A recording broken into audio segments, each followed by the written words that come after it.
Негизи эң алгач бул атаандаш командалардын деңгээли боюнча кенен айтып кетсең. Атаандаш командалардын деңгээли эми өтө эле күчтүү болчу. Группадан оңой команда чыкпайт. Баары лигада чалып жүргөн балдар. Негизи бул Шахтер командасы силерге эмнеси менен күчтүүлүк кылып атты? Физикалык жактан мыкты окшойт. Балдар. Жеке биз алып аттык, бирок балдардын физикасында мыкты экен. Кармаган жыл болуп атты. Жакшы. Анан коргоо учурунда кандай бир өзгөчө моменттер болуп атты? Эмне болуп жазамамга чыгып калдың?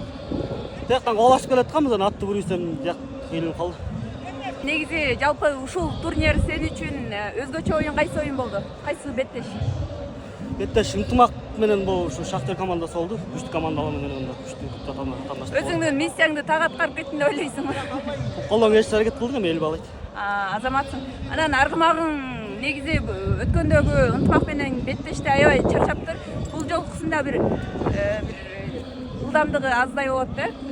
Ат чынында чарчап калды. Ынтымак менен да кечке тым оймок болгон, бияк менен да тым оймок болду. Сайыпкерге рахмат ушунча атып келишти. Азаматсыңар, жеңиш үчүн рахмат силерге.